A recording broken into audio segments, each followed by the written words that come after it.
થાય છે એ પણ ભારત સરકારની છે અને એના પર જે કોઈ પણ ટેક્સ વેરા લેવામાં આવે છે એ પણ ભારત સરકારના છે. માટે કરી અમે ભારત સરકારના વફાદાર છે. નથી કે સરકારના વિરોધી, નથી અમે જીબીના વિરોધી, નથી અમે પોલીસના વિરોધી. અમે ભારત સરકારના વફાદાર છે અને વફાદારી નિભાવશું. માટે અમે પૈસા ભરવા તૈયાર છે.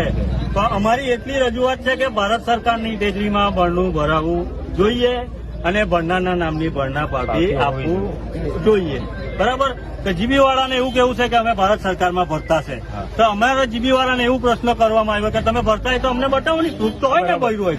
તો આજ દિન સુધી અમને આજે 6 વર્ષથી અમે ફરિયાદ કરીએ છીએ. 6 વર્ષની અંદર એક પણ વખત અમને સામે જવાબ આપ્યો નથી કે અમે સરકારમાં પૈસા ભરીએ છીએ. ને આ જે ભારત સરકારના બંધારણ જે થકી બનેલા land revenue rules, treasury rules, એનું પાનું નંબર 444 બોલે છે કે ripple and saving. Ripple and saving બોલે છે કે એક પણ પૈસો ભારત સરકારની ટેજરીમાં ભરાયો નથી. તો અમારો પ્રશ્ન એવો છે કે જીબી વાળાએ ભર્યા હતે તો આમાં 2 રૂપિયા 3 રૂપિયા કે 5 રૂપિયા જમા હોય ને, તો અમે એમ કહ્યું કે તમે ભર્યા તો ભર્યાનું પ્રૂફ તો જોઈએ ને. આજે સબૂત તો હોવું જોઈએ કે નહીં. કોર્ટ કહે છે કે કોર્ટ દસ્તાવેજી પુરાવાને માને છે. કોર્ટ દસ્તાવેજી પુરાવાને માને છે, તો દસ્તાવેજી પુરાવા અમને બતાવવું જોઈએ. પછી અમે પોલીસ સાહેબને એવું રિક્વેસ્ટ કરવામાં આવી, શાંતિપૂર્વક રિક્વેસ્ટ કરી કે તમને જો પોલીસ પ્રોટેક્શન આપ્યું, પોલીસ પ્રોટેક્શન તમે જીબીને માંગ્યું હોય તો અમને એનું કાગળ તો બદલાવવું જોઈએ. કોઈ બી ને તમે હવે કાર્યવાહી કરવા જાય, કોર્ટ કાર્યવાહી કરે તો પહેલા સમન્સ મોકલાવે કે ભાઈ તારા પર સમન્સ આવેલો છે, તારે કોર્ટમાં હાજર થાવ.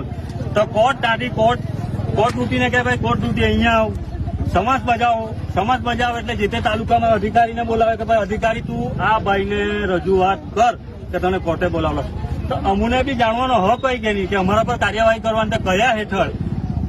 આજે કોર્ટ કોઈ પણ આરોપીને પણ કોર્ટ 5 મિનિટ મોહલત આપે છે કે ભાઈ તું સાચો છે કે એ છે, એના માટે સરકારી વકીલ પણ આપે છે. પૈસાની હોય તો વકીલ ખાનગી પણ રોકવા આપે છે કોર્ટ કે તારી પરિસ્થિતિ તું રજૂ કર, સાચો છે કે પુરવાર કર. હા, પછી પુરવાર નહીં થયું તો હવે અમારી પ્રશ્ન છે, તો પુરવાર કરવાનો ટાઈમ તો આપે. તો પોલીસ તંત્ર દ્વારા આજ દિન સુધી જો એ લોકો પ્રોટેક્શન માંગ્યું છે જીબી વાળાનું કાગળ અમને બદલાવવામાં આવ્યું નથી. આજે પણ બતાવવામાં નહીં. અમને એક જ વસ્તુ કહેવામાં આવે કે તમે સતીપતિ વાળા છે, તમે ટોળાશાહી છે, તમે એમ છે તેમ છે. આ જ રજૂઆત કરવા આવે. અમે સતીપતિ વાળા ટોળાશાહી નથી. સતીપતિ એ માતા પિતાનો વ્યવહાર છે, હિંસામાં પણ નથી માનતા. સતીપતિનો વ્યવહાર બધાને જ લાગે છે. સતીપતિ વાળા આમાં સતીપતિ નથી, સતીપતિ કુદરતી વ્યવહાર છે અને અમે ભરવા તૈયાર છે. અમારી એટલી જ રજૂઆત છે કે અમને ભરનાના નામની ભરણા પાવતી